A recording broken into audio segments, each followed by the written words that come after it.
afraid of revealing or talking about trauma. They're afraid of being denied services or care if they talk about sexual assault, or suicidality, or drinking, or cutting, or pick the subject. And I would just love to hear what you have to say about how to embrace your clients, and I don't want to say help keep them safe because I don't know that's your job, but where's the line around some of those more touchy subjects and transfers? Is that clear enough? Are you asking, I think it's like, you're asking about comfort level, or? I think, more of like what Gregory is saying, our service is going to be denied. Would you choose to not write a letter for somebody if they came in with an active history, active behavior pattern? Or how would you meet folks where they are? Or do you need them to be at a certain place before you'll work with them in a certain way? Do you create an environment that welcomes those conversations or shuts them down? I don't think any of you want to shut down conversations, but I think that many of us in this room may have experienced therapists who either shut it down or people are afraid to bring things forward. And then what does that do if we are not bringing our whole selves into the world? So that's really key. I think we're looking for the whole self to be comfortable, and so we can't compartmentalize those pieces. And if somebody, for instance, is cutting or has drug and alcohol abuse issues or whatever it might be, that there's a part of them that needs some support and help and better tools around that, and so that needs to become part of our process too. And I think it's not a matter of, at least I don't see it as a matter of stopping whatever kind of gender transitioning might be happening. It's a matter of seeing the whole person and addressing the needs of the whole person. And I sometimes will encourage people, this does not happen often, but I have been in the situation of encouraging people to kind of take a broader view and address some of those long-term strategies for health. I mean, all of those problems that you mentioned, like cutting or drugs or whatever, those started out as solutions to deal with some critical issue that was going on at the time. So most people need better tools anyway. And honestly, most of us need better tools, right? That's as we go along in life. But sometimes when you add hormones into the mix, then some of those areas that might have already been a little vulnerable can be even more stressed. So it's worth it to take a look at a bigger picture, I think. Does that make sense? It doesn't even make sense to me. Does that make sense? I can say too, so before I was doing any sort of, transition-related assessments, being in a medical facility, I've done some transplant assessments. I don't know if people know, there's a lot of other medical things that you have to have a psychosocial evaluation prior to being approved. And that's not because, again, sort of feeling like a gatekeeper, but it's really more about this is something that's potentially going to be very invasive, and there's going to be a recovery period, and we want people to be as successful as possible. And sometimes why we're asking about things like suicide attempts or drug and alcohol use is because of the way that might affect somebody post-surgery or things like that. So I kind of came into this from that same mindset of, I'm getting this information from people because I want the transition to be as successful as possible. And if there's anything that pops up that might complicate that, it doesn't mean it's an automatic no. It doesn't mean that we're saying no. But I think like you were saying, at worst what I usually say is let's take some more time to think this through. Or maybe there's something that we need to address first so that then when we get to this point, it's going to have less of a potential negative impact, or it's going to be as successful as possible.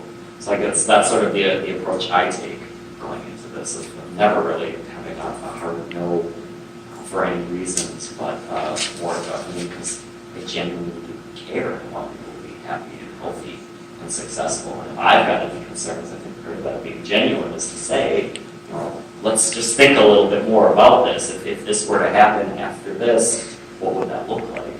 And can we plan ahead to prevent that? I think I probably think about it in a similar way. I kind of had a vision of like parallel processes happening that are informing one another as you're going along. I think a lot of the things that you described, Michael, are pretty typical of things that people struggle with when they get referred to DBT, for example. So I think it's more about figuring out how that gets shaped around the other issues and how they kind of mutually inform one another. But I think a lot of the things that you said too, I would agree with. About looking for good outcomes, figuring out people engage in self-harm for a whole lot of different reasons, and sitting down and figuring out what's happening and what might be missing, and helping that along the way. I wouldn't make assumptions about why those behaviors are happening.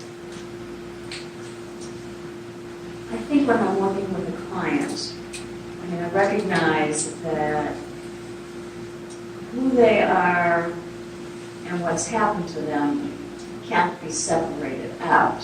And certainly a lot of my transgender clients, and I'm thinking about some in particular who experienced a lot of trauma, is because they didn't fit with being the good little boy or girl that the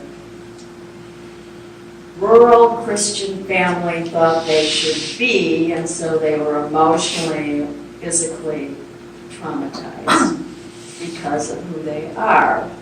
And then it gets acted out, they act out that pain on themselves, and to bring it forward and talk about it can stop some of the injury, the self-injury. But I also look at it as to look at all the survival tools that each person has come up with to help them stay alive to today to the best of their ability, and acknowledge that they had a small toolbox with a sledgehammer and a little teeny bulky, little teeny screwdriver to do glasses, and not to throw those out, because sometimes they come in handy, but what are some other tools to put in there to expand, because one, they aren't living with that family, they don't need to survive the same way, but not to throw out those tools, because they might come in handy sometime, like when they go home for the holidays.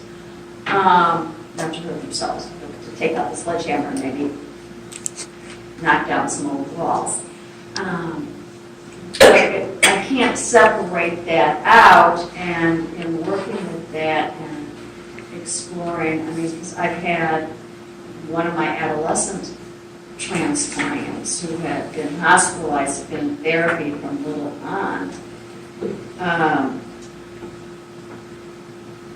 Because none of those therapists would talk about who he is, who he was, and a lot of cutting, and part of it's breaking out of those old patterns, out of those old habits, to really be the man that's, he surprises himself now as to the man he's become, and even his mother's like, wow, that was a long journey.